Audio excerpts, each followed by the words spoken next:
Em 26 de janeiro de 1885, o mundo assistiu horrorizado à queda de Khartoum, capital do Sudão.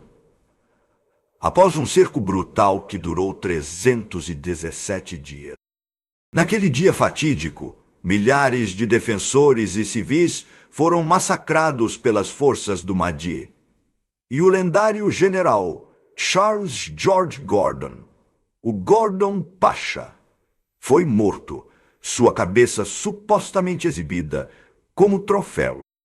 Este evento catastrófico não apenas marcou o fim de uma era no Sudão, mas também enviou ondas de choque por toda a Grã-Bretanha, abalando profundamente o Império Vitoriano. A tragédia de Khartoum expôs as complexidades e os custos do expansionismo imperial britânico, tornando-se um símbolo da falha em proteger seus heróis.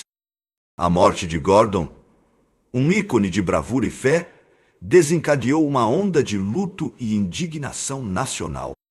O governo britânico, liderado por William Gladstone, enfrentou uma crise política sem precedentes. Neste documentário, exploraremos os eventos que levaram a este cerco épico, a figura enigmática de Gordon Pasha, a ascensão do carismático Mahdi e as duras realidades do combate no deserto.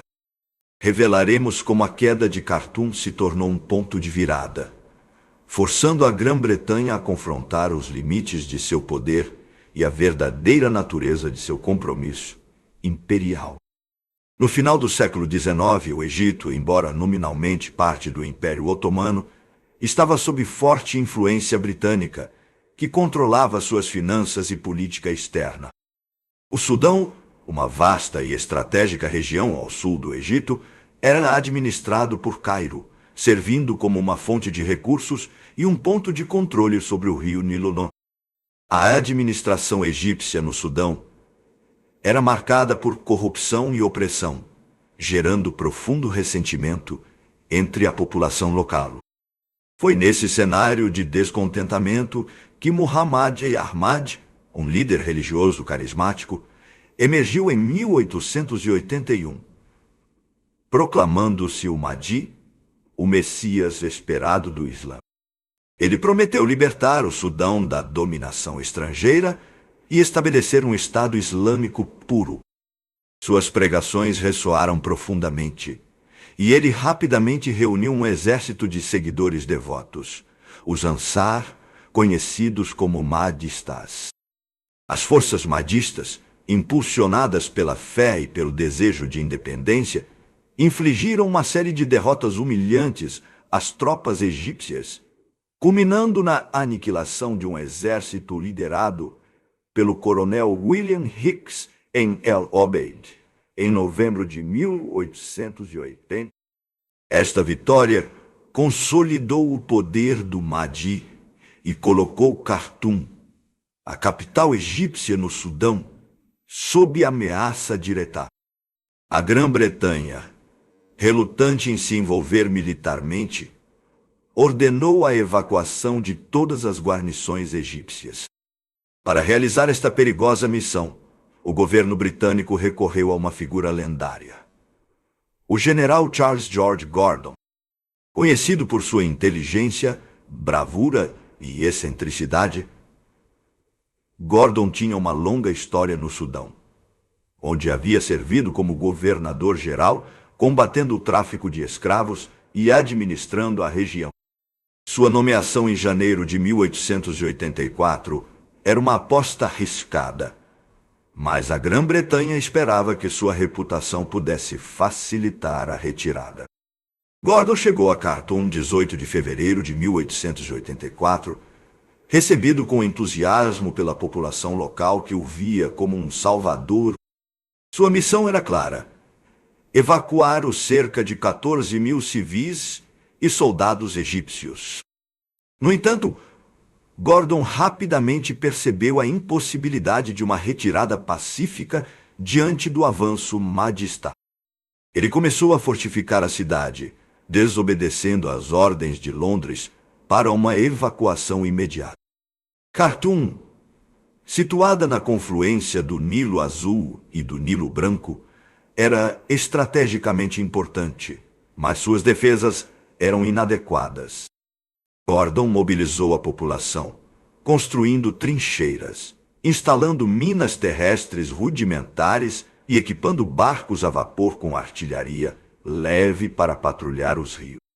Ele tentou, sem sucesso, negociar com o Mahdi e pediu repetidamente reforços britânicos, mas o primeiro-ministro Gladstone, avesso a novas aventuras imperiais, hesitou. Em março de 1884, as forças mahdistas, que agora somavam dezenas de milhares, cercaram Khartoum, cortando todas as linhas de comunicação e suprimento. O cerco havia começado. Dentro da cidade, Gordon liderava com uma mistura de carisma e determinação férrea, inspirando a guarnição de aproximadamente 7.000 a 8.000 soldados egípcios e sudaneses. A escassez de alimentos e munições, porém, começou a se tornar crítica. A notícia do cerco de Gordon, um herói nacional, cativou a imaginação do público britânico. Jornais e cidadãos clamavam por uma expedição de socorro. A pressão pública e política sobre Gladstone tornou-se insustentável. Relutantemente, em agosto de 1884, o governo autorizou uma força de socorro, a Nile Expeditionary Force, sob o comando do general Sir Garnet Wolseley. A expedição de Wolseley, composta por cerca de 7.000 soldados britânicos e 7.500 egípcios, enfrentou desafios logísticos imensos. Eles tiveram que viajar mais de 1.600 quilômetros rio acima pelo Nilo. Uma jornada lenta e exaustiva. As forças mahdistas, cientes da aproximação britânica, montaram emboscadas e fortificações ao longo do caminho. Durante os meses de cerco, Gordon enviava mensagens desesperadas para fora da cidade, muitas vezes em pedaços de papel inseridos em garrafas flutuando no Nilo. Suas cartas, cheias de bravura e resignação, relatavam a deterioração da situação e a crescente fome. Ele mantinha a moral da cidade, mas o tempo estava se esgotando. Em 17 de janeiro de 1885, a coluna avançada da Força de Socorro de Wolseley, conhecida como Desert Column, travou uma batalha feroz contra 20.000 mahdistas em Abu Klea. Apesar das pesadas baixas, os britânicos prevaleceram, abrindo caminho para o Nilon. A esperança de socorro reacendeu em Khartoum, mas o Mahdi estava ciente do perigo. O Mahdi, informado sobre a vitória britânica em Abu Klea e a iminente chegada da força de socorro, tomou uma decisão crucial. Ele sabia que Khartoum não poderia resistir por muito mais tempo, mas também que a ajuda estava a dias de distância. Ele ordenou um assalto final e total à cidade antes que os britânicos pudessem chegar. Na madrugada de 26 de janeiro de 1885, por volta das 13h30 da manhã, mais de 50.000 guerreiros mahdistas lançaram seu ataque decisivo. O nível do Nilo havia baixado consideravelmente, expondo uma seção vulnerável das defesas da cidade. As muralhas, enfraquecidas por meses de bombardeio e falta de manutenção, cederam rapidamente. A cidade foi invadida por 3 frentes simultaneamente. A guarnição exausta e faminta, com munição escassa, não conseguiu conter o ímpeto mahdista. Em poucas horas, Khartoum caiu. A resistência foi brutalmente esmagada. O general Gordon, vestindo seu uniforme branco, foi visto pela última vez na escadaria do palácio do governador, enfrentando os invasores. Sua morte é cercada de lendas, mas a versão mais aceita é que ele foi morto por lanças e espadas mahdistas, tornando-se um mártir no local onde havia jurado defender. A queda de Khartoum resultou em um massacre brutal. Estimativas conservadoras indicam que entre 4.000 e 10.000 defensores e civis foram mortos pelas forças mahdistas nas horas seguintes à invasão. Os navios a vapor britânicos, enviados como batedores da força de socorro, chegaram a Khartoum apenas 2 dias depois, em 28 de janeiro, para encontrar a cidade em ruínas e Gordon morto. A notícia da morte de Gordon e da queda de Khartoum chocou a Inglaterra vitoriana. A opinião pública estava furiosa, culpando o governo de Gladstone pela demora na expedição de socorro. Gladstone foi amplamente criticado e seu governo sofreu um golpe devastador em sua popularidade. Gordon se tornou um mártir imperial, um símbolo de bravura e sacrifício.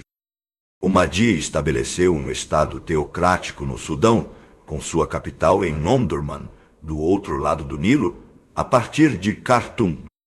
Este estado mahdista durou 13 anos, até que uma força anglo-egípcia, sob o comando de Horatio Herbert Kitchener, reconquistou o Sudão na Batalha de Omdurman em 1898.